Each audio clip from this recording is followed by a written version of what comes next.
نحمده ونصلي على رسوله الكريم اما بعد اعوذ بالله من الشيطان الرجيم بسم الله الرحمن الرحيم وقالت اليهود يد الله مغلولة غلت أيديهم ولعنوا بما قالوا بل يداه مبسوطتان ينفق كيف يشاء ولا يزيدن كثيرا منهم ما أنزل إليك من ربك طغيانا وكفرا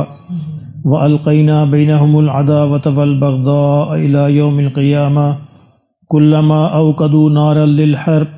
أطفأها الله ويسعون في الأرض فسادا والله لا يحب المفسدين ولو أن أهل الكتاب آمنوا واتقوا لكفرنا عنهم سيئاتهم ولأدخلناهم جنات النعيم ولو أنهم أقاموا التوراة والإنجيل وما أنزل إليهم من ربهم لأكلوا من فوقهم ومن تحت أرجلهم منهم أمة مقتصدة وكثير منهم ساء ما يعملون يا أيها الرسول بلغ ما أنزل إليك من ربك وإن لم تفعل فما بلغت رسالته والله يعصمك من الناس إن الله لا يهدي القوم الكافرين صدق اللہ العظیم۔ فرمایا کہ وقالت الیہود، یہود نے یہ کہا، ید اللہ مغلولہ، کہ اللہ کے ہاتھ بندھے ہوئے ہیں۔ ہاتھ بندھے ہونے سے مراد یہ محاورہ ہے زبان کا، اس سے مراد ہے بخیل ہونا، کنجوس ہونا، بخیل ہونا۔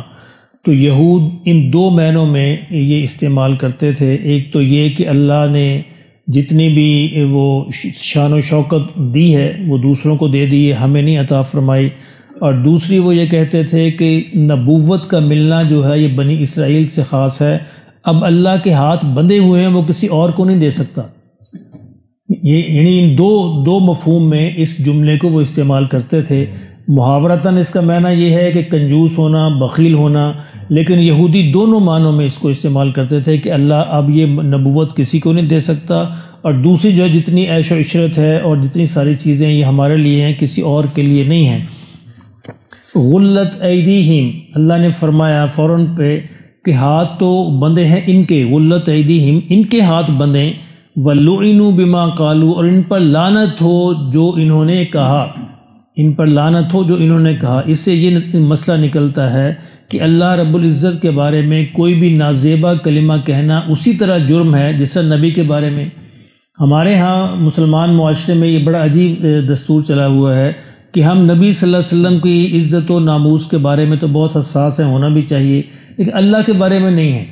اللہ کے بارے میں ہم فضول کلمات کہتے رہتے ہیں، جبکہ قرآن مجید اس بات پر گواہ ہے کہ اس کے بارے میں بھی اتنا ہی حساس ہونا چاہیے جتنا انبیاء علیہ السلام کے بارے میں ہم ہیں، بلکہ اس سے بھی بڑھ کر ہونا چاہیے۔ تو اللہ نے فرمایا کہ لعنت ہو ان پر جو انہوں نے یہ کہا، بل یداہ مبسوطتان، بلکہ اللہ نے فرمایا حقیقت تو یہ ہے کہ اللہ کے ہاتھ تو کھلے ہیں، دونوں ہاتھ کھلے ہیں۔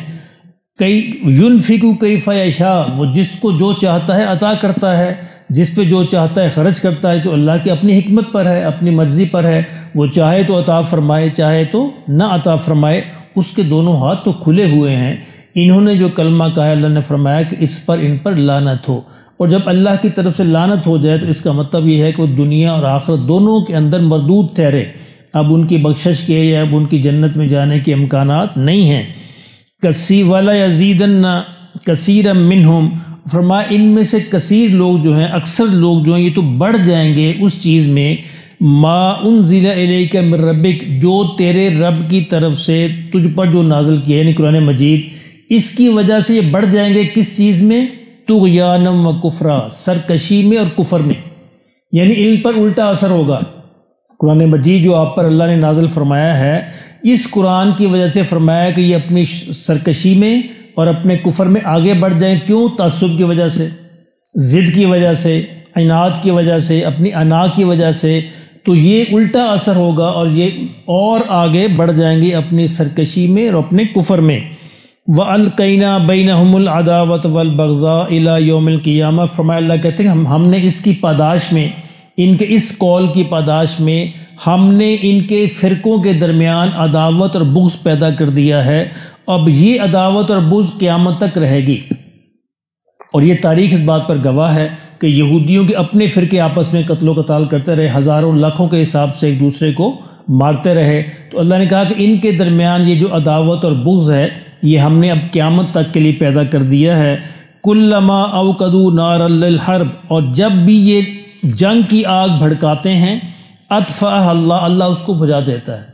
کیوں بجھا دیتا ہے؟ کہ اگر ان کی لگائی ہوئی آگ لگی رہے تو پوری زمین جو جل کر بھسم ہو جائے۔ اللہ نے فرمایا کہ یہ جنگ کی آگ لگاتے رہیں گے، اللہ اس کو بجھاتا رہے گا۔ وَيَسْعَوْنَ فِي الْأَرْضِ فَسَادًا، اور یہ زمین میں فساد برپا کرنے کی سعی کرتے رہیں گے، یعنی ان کی اسی سرشت ہے، ان کی یہ فطرت ہے کہ زمین میں فساد برپا کرنے کی کرتے رہیں گے، اور اللہ اپنی حکمت کے تحت جب اللہ چاہتا ہے تو اس کو اللہ بجھاتا رہے گا۔ وَاللَّهُ لَا يُحِبُّ الْمُفْسِدِينَ، اللہ جو ہے فساد برپا کرنے والوں کو پسند نہیں کرتا، ان سے محبت نہیں کرتا۔ فساد کسی بھی اعتبار سے ہو، یعنی معاشرے کے اندر ہو، گھر کے اندر ہو، باہر ہو، کہیں بھی ہو، فساد برپا کرنا اللہ رب العزت کے نزدیک انتہائی ناپسندیدہ عمل ہے۔ وَلَوْ أَنَّ أَهْلَ الْكِتَابِ آمَنُوا، فرمایا اگر یہ اہل کتاب یعنی یہود و نصارہ دونوں اگر یہ صحیح معنوں میں ایمان لاتے، وَاتَّقَوْا اور تقوی اختیار کرتے، لَكَفَّرْنَا عَنْهُمْ سَيِّئَاتِهِمْ تو ہم ان کی برائیوں کو محو کر دیتے، ہٹا دیتے، دور فرما دیتے۔ وَلَأَدْخَلْنَاهُمْ جَنَّاتِ النَّعِيمِ اور ہم ان کو نعمتوں والے باغوں کے اندر داخل کرتے، یعنی جنت کے اندر ان کو داخل کرتے۔ شرط کیا تھی؟ کہ ایمان صحیح لاتے اور تقوی اختیار کرتے، جو کہ انہوں نے نہیں کیا۔ وَلَوْ أَنَّهُمْ أَقَامُوا التَّوْرَاةَ اور اگر یہ تورات کو قائم کرتے، والانجیل اور انجیل کو قائم کرتے، قائم کرنے سے مراد یعنی اس پر صحیح طریقے سے عمل کرتے اور دوسروں تک بھی اس کے پیغام کو پہنچاتے۔ وَمَا أُنزِلَ إِلَيْهِم مِّن رَّبِّهِمْ اور جو آپ کے اور جو نازل ہوا ان کی طرف، ان کے رب کی طرف سے، یعنی اس زمانے میں، یعنی قرآن مجید، اور جو نازل یعنی تورات انجیل کا ذکر تو پہلے آ گیا نا، اب وما انزل الیہم اور جو ان پر نازل کیا گیا من ربہم ان کے رب کی طرف سے، یعنی اس زمانے میں اس پر بھی ایمان لاتے، لَأَكَلُوا مِن فَوْقِهِمْ تو اللہ ان کو ان کے آسمانوں سے بھی رزق عطا فرماتا، وَمِن تَحْتِ أَرْجُلِهِمْ اور ان کے پاؤں کے نیچے سے بھی عطا فرماتا، یعنی رزق کی ان کو فراوانی ہو جاتی اگر یہ صحیح معنوں میں ایمان لاتے، تورات کی بات بھی مانتے، انجیل کی بھی مانتے اور قرآن مجید پر بھی ایمان لے آتے، تو ان پر رزق کے دروازے اللہ آسمانوں اور زمین دونوں طرف سے کھول دیتا اور اس رزق کی فراوانی ہو جاتی۔ منہم امۃ مقتصدہ فرمایا ان کے درمیان ایک چھوٹا گروہ ایسا بھی ہے جو راستے پر قائم ہے، ایسا نہیں کہ سارے بدمعاش بن گئے ہیں، ایک چھوٹا گروہ ایسا بھی ہے جو سچائی پر قائم ہے۔ وَكَثِيرٌ مِّنْهُمْ سَاءَ مَا يَعْمَلُونَ لیکن اکثر ان میں سے ایسے ہیں جو بہت ہی برا عمل کرتے ہیں۔ اچھا اس میں دیکھیے غور کرنے کی بات یہ ہے کہ جس طرح ان کو کہا گیا اہل کتاب کو، اسی طرح مسلمانوں میں سے بھی جس شخص کا یہ دعویٰ ہو کہ اس کا اللہ سے تعلق ہے، جو شخص یہ سمجھے کہ میں سچے ایمان والا ہوں، اللہ سے تعلق والا ہوں، تو اللہ اس کو رزق کی فراوانی تقوی پہ عطا کرے گا۔ یہ سب کے لیے قانون نہیں ہے، جو مانتا ہی نہیں اس بات کو اس کے لیے نہیں، دیکھو کافروں کو سب کو مل رہا ہے، لیکن جس کا یہ دعویٰ ہو اور جو یہ مان رکھے، جو یہ کہے کہ میرا اللہ سے تعلق ہے، تو پھر اس کا رزق جو ہے تقوی سے وابستہ ہوگا۔ جتنا تقوی اختیار کرتا جائے گا، اللہ نے کہا کہ میں اس کو وہاں سے رزق عطا کروں گا جہاں اس کو گمان بھی نہیں ہوگا۔ تو باقی لوگ جو نافرمانی والے ہیں، فسق و فجور والے ہیں، ان کو اللہ اپنے حساب سے کھلا دیتا ہے، وہ ان کی آزمائش کے لیے، لیکن جو ایمان والے ہیں، ایمان والوں کو رزق جو اللہ نے باندھ رکھا ہے، جوڑ دیا ہے تقوی کے ساتھ۔ یا ایھا الرسول فرمایا کہ اے رسول یعنی رسول اللہ صلی اللہ علیہ وسلم، بلغ ما انزل الیک من ربک آپ کے رب کی طرف سے آپ پر جو نازل کیا گیا آپ اس کو پورا پہنچا دیجئے، یعنی پہنچانے کا حق ادا کر دیجئے۔ فَإِن لَّمْ تَفْعَلْ فَمَا بَلَّغْتَ رِسَالَةَ اور اگر آپ نے ایسا نہ کیا تو آپ نے گویا رسالت کا حق ادا نہیں کیا۔ اب اس طرح کی یہ آیت اور اس طرح کی اور بھی آیتیں قرآن مجید میں، اس کی وجہ سے نبی صلی اللہ علیہ وسلم انتہائی متفکر رہتے تھے، کہیں کوئی کمی نہ رہ جائے میرے پیغام پہنچانے میں، کہیں کوئی کمی نہ رہ جائے، اللہ کے ہاں کہیں پوچھ نہ ہو جائے۔ اسی لیے آخری یعنی حج کے موقع پر بھی آپ نے تین بار صحابہ سے پوچھا کیا میں نے اللہ کا پیغام پہنچا دیا، کیا میں نے اللہ کا پیغام پہنچا دیا، اور صحابہ سے کہا تم گواہ ہو جاؤ، تم گواہ رہنا کہ میں نے اپنی بات جو ہے وہ پہنچا دی، اور بلکہ ان سے یہ بھی کہا کہ یہ جو یہاں پہ غائب ہے ان تک تم پیغام پہنچا دینا،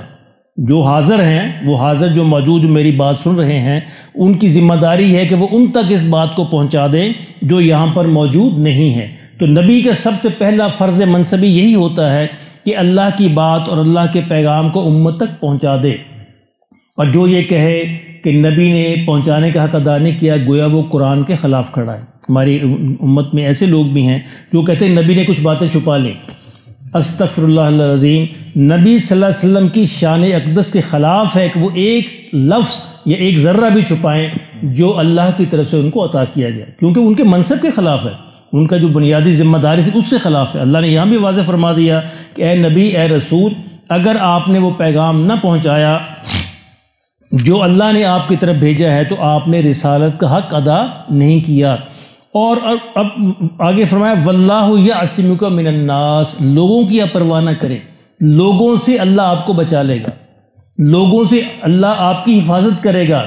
اس آیت کے نازل ہونے سے پہلے نبی صلی اللہ علیہ وسلم کے صحابہ، ان کا یہ معمول تھا کہ وہ پہرا دیا کرتے تھے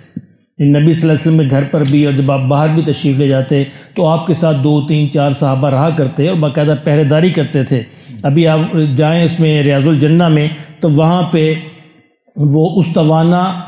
حارس ملے گا، وہ استوانہ حارس وہاں پہ ہے جہاں پہ صحابہ کھڑے ہو کے پہرا دیا کرتے تھے آپ کے گھر پہ۔ اور جب یہ آیت نازل ہوئی تو اب حضور نے فرمایا صحابہ سے اب تم نہ پہرا دیا کرو، اب اللہ نے براہ راست ذمہ داری لے لی ہے۔ واللہ یعصمک من الناس، اب اللہ نے براہ راست میری ذمہ داری لے لی ہے، اب اللہ مجھے ہر طرح کے انسانوں سے، شر سے میری حفاظت کرے گا۔ اور بزرگوں نے لکھا ہے کہ جو شخص چاہے کہ اس کی انسانوں کے شر سے حفاظت ہو، وہ بھی اس آیت کو پڑھا کرے،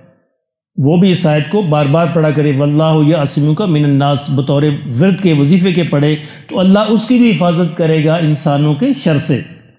فرمایا کہ اللہ آپ کو بچائیں گے ان سے شر سے۔ ان اللہ لا یہدی القوم الکافرین، بے شک اللہ منکروں اور کافروں کی قوم کو ہدایت نہیں دیتا، اور جو ہدایت کی طلب کرے اس کو دیتا ہے، یعنی اللہ بغیر طلب کے نہیں دیتا، طلب والوں کو ملتا ہے، چونکہ منکرین میں، کافرین میں، منافقین میں، ان سب میں ہدایت کی طلب ہوتی نہیں، تو پھر اللہ فرمائے کہ ان کو اللہ ہدایت کی عطا نہیں فرماتا۔ اللہ پاک ہمیں سمجھ نصیب فرمائے۔